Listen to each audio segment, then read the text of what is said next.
Wendy Capewell, a counsellor and psychotherapist. On a daily basis, I talk to people who feel they're the only ones struggling with the issues they share with me. So each of my guests have their story to share, whether it's about themselves or in their relationships, in the hope that you feel it's not just you.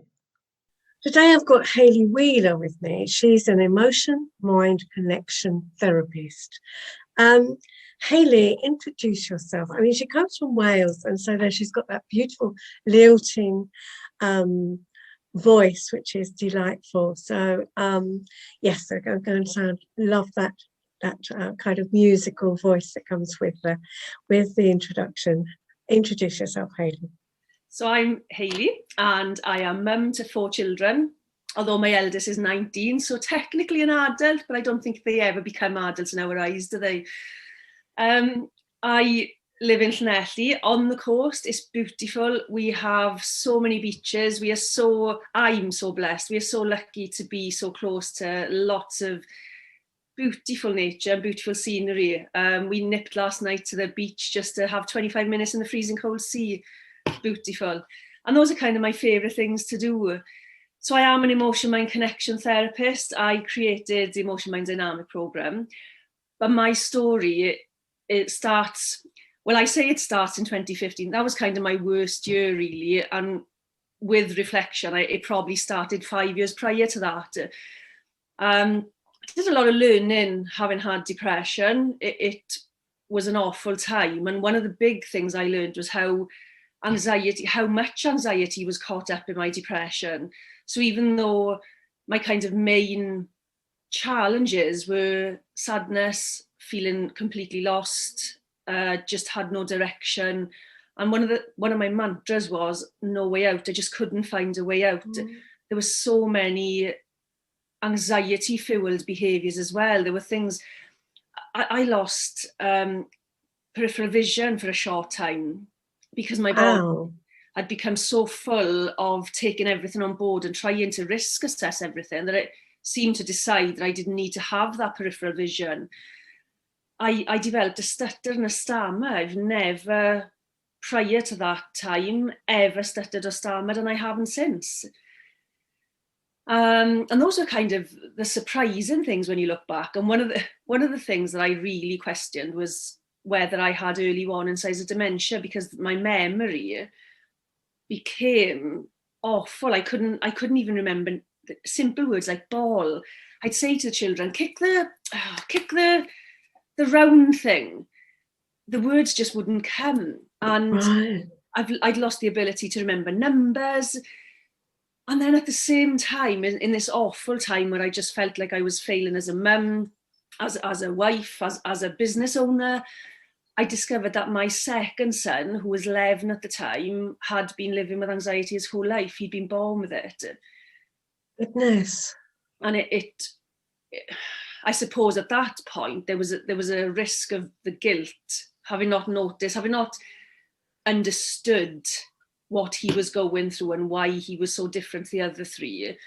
The guilt had the potential of really tipping me over the edge, but I say it was luck, but maybe with a lot of focus and determination, I decided that it wasn't going to keep me down. It was the thing that motivated me to help him.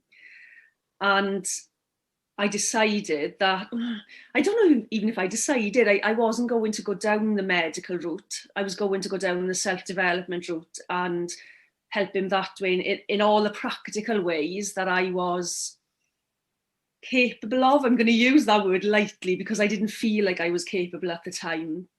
So yeah, the anxiety was a bit of a shock, but a bit of a revelation as well, because it kind of, do you know when you have that aha moment where everything falls into place and you just go, why didn't I see it before? Okay. I had one of those mornings and I realised that it was the anxiety, and his battle became my battle to help him understand his anxiety. Wow. So you developed the anxiety and depression yourself. And through that, I understand that's how you realised that your son had anxiety. Yes, yeah. Now, something I learned last year is that we are third and fourth generation of mental health sufferers. Mm. It Because does go through it carries through the genes. Yes, yeah, definitely. yeah, and I hadn't known that until last year. Wow. And I wonder if I had known it, would I have done anything different? But I'm not sure I would have had the skills, the knowledge, and the ability back then to have done anything different. Yes, I think that's it. There's a lot involved, isn't there? There's, first of all, there's the awareness, and then there's the knowledge, and wow, once you start opening up that, you just go down more and more rabbit holes, because there's so much to learn, and it's new research constantly coming out. So I'm always learning, and you know, I've been doing this started my journey over 20 years ago. So that was when I started training as a counsellor, psychotherapist. But if things have changed so vastly since then, you learn some things, but you don't know all of it. You can't know all of it.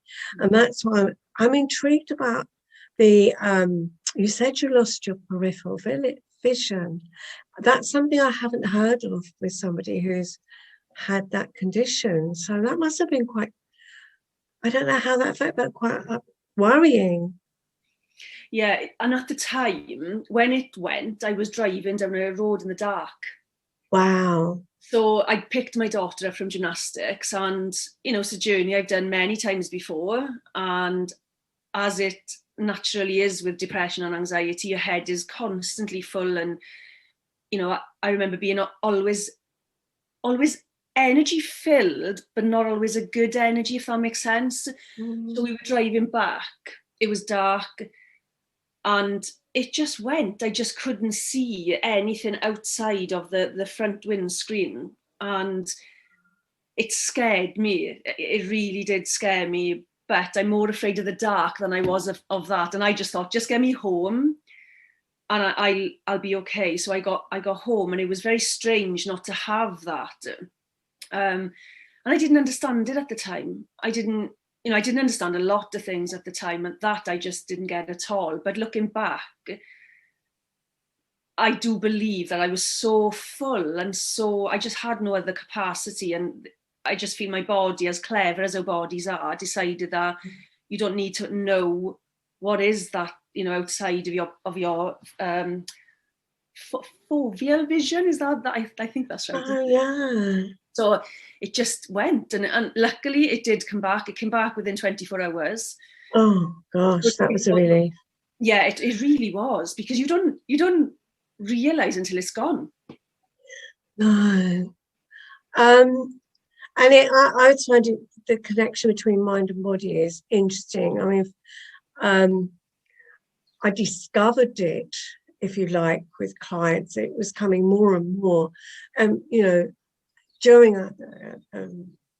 my practice, but I didn't see it being written about or talked about until just a few years ago. I was thinking about, I'm seeing this kind of so much, and I guess that was just almost, as you say, one of those light bulb moments. Your brain, your body was saying, look, you don't need to see outside, that you need to concentrate on you. Interestingly, when I had a bout of depression, luckily it only lasted about 6 months, maybe longer, but I mean the real kind of difficult part for me, where it was so incapacitating. But I felt I was sitting on the edge of a black hole, and that if I just moved slightly forward, I would go down that black hole. I would never come back out. But not to the degree that you had that. So it's interesting how different people are affected in different ways. It really is. Yeah. I always say we're probably, as human beings, we're as complex as we are simple. Yeah. And one of the things, my son, when trying to get 11-year-old to understand what anxiety is, was it was fun and games, let me say. We were out for a walk by this beautiful reservoir, beautiful woods, and I tried the medical model description. No, didn't get it. I tried other descriptions that I'd found online just to because I didn't know how to describe it to him either. And then we'd watched Wreck-It Ralph, the Disney movie, and I said to him, do you know Vanellope von Schweetz, the little character, she's a glitch. So she glitches in the game. And I said, that's what happens to your system. So when you go into being afraid of something, when fear hits, your system goes round and round. There's no stop, risk assess and decide whether you are really at risk or not. It just goes on and on. And I said, with me, when I'm afraid of something, I can stop and I can think about and decide whether this really is a risk to me. And I could see it on his face, the understanding that, oh, okay, I've got a glitch. And I think not just I've got a glitch, but there's nothing wrong with me. It's not me. Mm. And that was powerful for him. Yeah, I can imagine. And you gave him something he could relate to in his world. And I think it is, so many people say to me, I feel so alone, or I'm glad, and then I feel it's just me, or when we talk, oh, I'm so glad it's not just me. Because they feel so isolated, so lonely. So as you say, it's got to be me. What's wrong with me? There's something really, really wrong with me, instead of having a glitch. Yeah, just something. It to me, that gave him also the realization that he had control. Yeah. That he could learn how to not have that glitch. And I think that's another thing that people do. And that's part of the isolation, really, is it must be me. There's something wrong with me and I can't change it. Yeah. And I think it's powerful to appreciate that once you have the right skills, the right knowledge, you've learned the right things, you can. And I think we need to teach that better than we do. Yes, you're right. I hear so many clients, they'll come to me with a diagnosis and they have this view that defines them. And I think, no, it doesn't. You are so much more than that diagnosis. And we do. I mean, there are people we have to accept that it will be so difficult, almost impossible, because the way that dis-ease affects them to such a degree, and they will need more than that we can change. I think some people are very poorly, and I think we need to kind of notice that one. But I do agree with you that most of us have that ability to make those changes, because that's the way we're made. And I found it.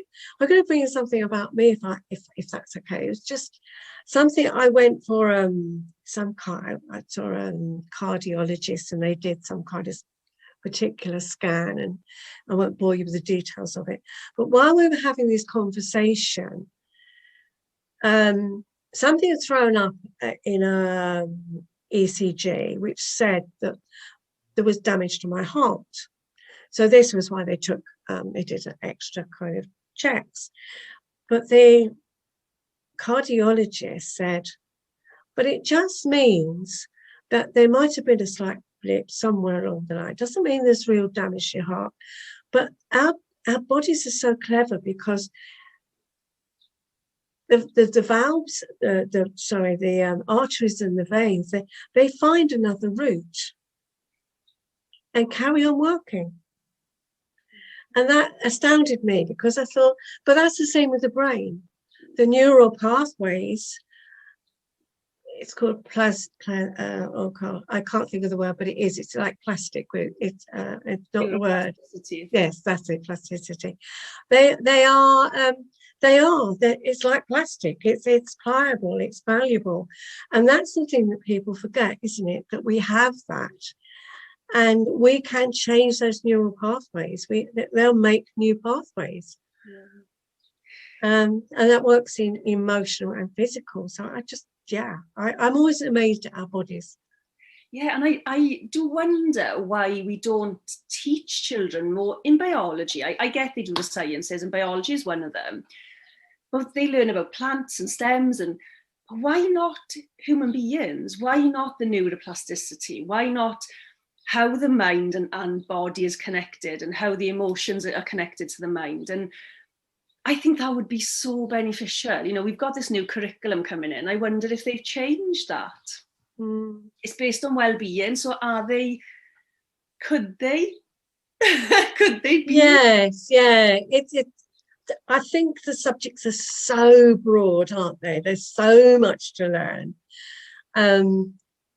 Where do you begin? Where do you end? I mean, I think there's so much that we're learning that we want our children to learn, but how much could you put that into the school curriculum, I guess?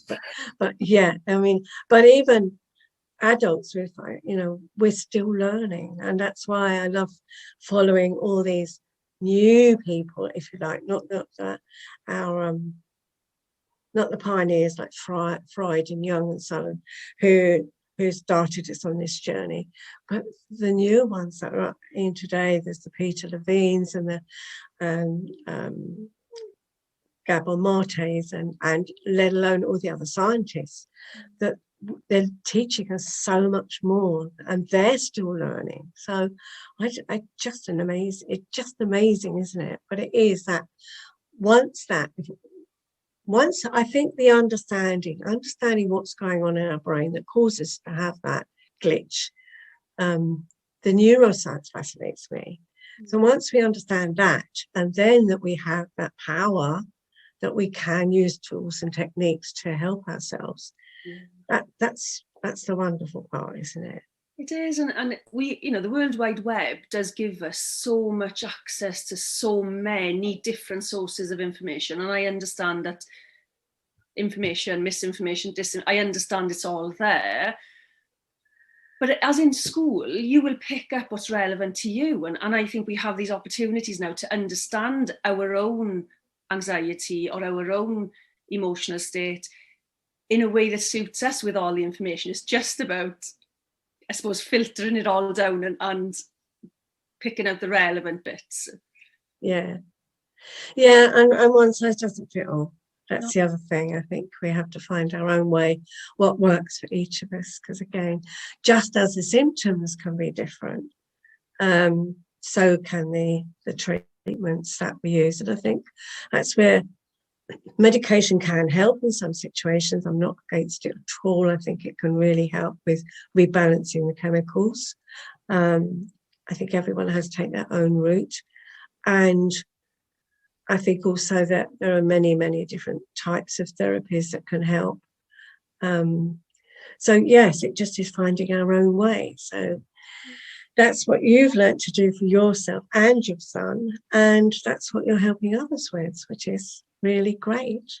Yeah. Is that, helping, I think you probably feel the same, helping somebody to understand themselves so that they are able to do that long term. And it's just amazing, isn't it? It's amazing to be able to do that, to have the ability and the knowledge to be able to pass that on.